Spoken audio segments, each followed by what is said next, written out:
great to have you along on TSB Talk Sport Business. Neil, a story that I watched today was, when should you pay your credit card to make the most of it? For the first couple of years in the UAE, I didn't have a credit card. Then I decided to get one to try and get some points so I could get some upgrades back to Australia. But to find out more details about when to pay your credit card in the end or the middle of the billing cycle, we're joined by Mohammed Altaf Hussain, who has over 25 years of experience with the big four accountancy firms. He's the ex-CEO of Afghan Bank. He's had multiple CFO roles in oil, gas, and he joins us on the line on Talk 100.3. Mohammed, thank you very much for joining us. Thank you very much. Thank you, and good evening to everyone. Yes, it sounds like we could ask you about anything from finance to oil to you've got a range of things you've covered. Well, you could say that.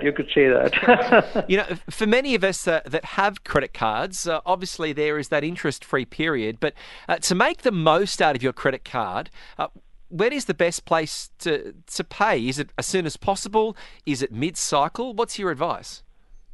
Well, to be quite honest, we should understand that there is something called a billing cycle. Like, for example, from the 10th of every month to the next 10th of every month, that would be kind of a billing cycle. So it is a wise thing that to do is to just before your billing cycle is ending, if you make payment at that time, so when the statement is generated, our credit will appear as low. In value, it will appear as low. So it will give rise to higher credit scorings as well. Another very clever thing, an interesting thing is to know about the grace period. So what happens is, whenever your statement is generated and after that you are given a certain time to settle the liability, that duration is called the grace period. So if in that duration, the moment your grace period starts immediately after the generation of the statement, if you have purchased any item, there is, as per the laws, as per the regulations, there is likelihood that around 45 days of interest-free duration you can enjoy. So I'm going to repeat what I just said. So the moment your billing cycle ends and the grace period starts, at that point in time, if you do some purchases, you can end up getting as much as 45 days of interest-free period. So that's a clever thing that you should take away. So, this way of managing your credit cards should be most beneficial for you. So if I'm getting it right, you should pay as soon as your billing cycle completes and not during the grace period, is it? No, not during the grace period. Just before your billing cycle is completing, at that time you should pay. Okay. At that time. So that's how to maximize the most out of your interest-free days? Correct, yes. Okay, yeah, because I, as soon as I've been getting in, I've been paying it off straight away, which is obviously better than paying interest.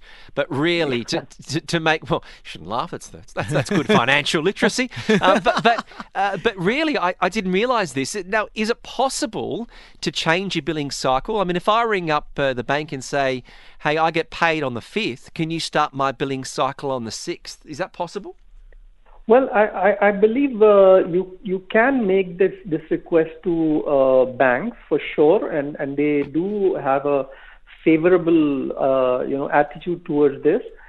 You might want to request them to align it with your salary cycle itself as well. So if it is not a huge amount of inconvenience, I believe banks would support you in that. Banks, as a matter of fact, the telecoms also would support you in that. So that they do that all the time. Yeah, my experience has always been, start the conversation with your bank. Ask the question. If you don't ask, obviously you don't get.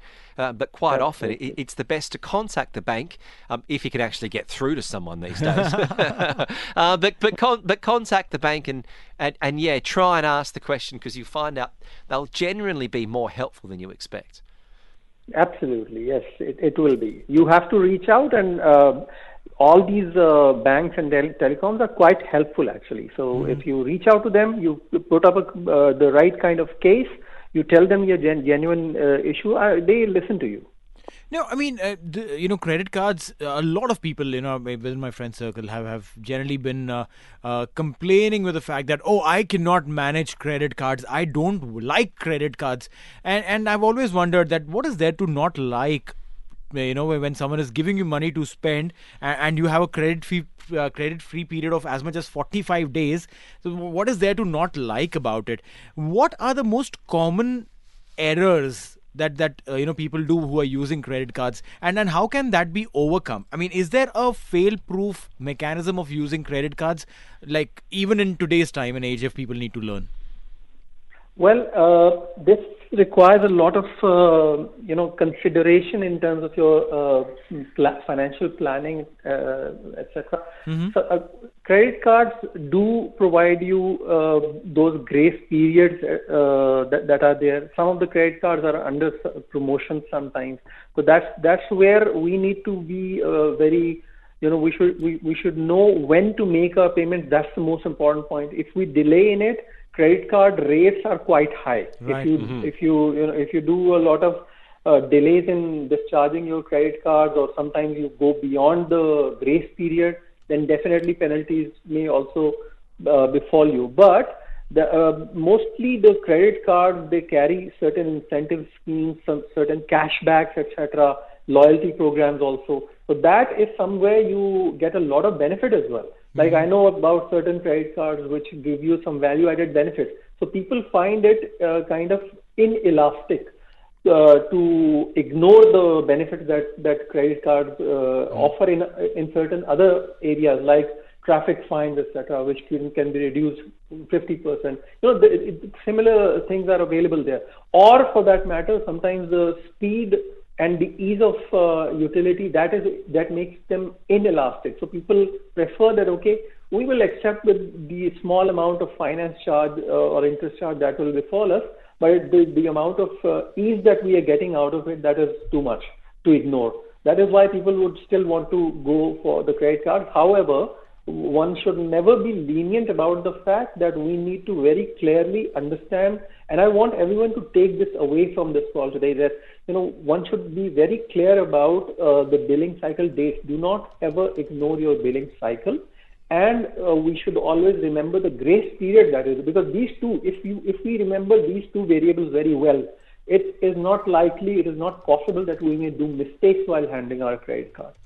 These 2 points everyone should take away with this conversation. So is it advisable to probably have like an auto pay system with your account, with your bank account to your credit card, that on a certain date, or say if my billing date or the due date is say 15th, the amount goes on the 13th, come what may, irrespective, every billing cycle every month? Yes, that is what is happening actually, and now the fintech is extremely high-end nowadays. You can always program it or have your standing instructions in the bank, and on a given date, on the standing instruction that this is the date when my card should be discharged, on that day it will be discharged, provided that you have balance in your bank account. So yeah, absolutely, you're absolutely right. Standing instructions would play a very important role in this. And a lot of value addition. Well, you've been quite insightful, and you've explained this exceptionally well. It's changed my perceptions on credit cards, and certainly when to pay off the credit cards. So we do thank you, Mohammed Altaf Hussain. Thank you very much for your time this afternoon. You're most welcome. Thank you very much, everyone. TSB Talk Sport Business on Talk 100.3. This is Talk 100.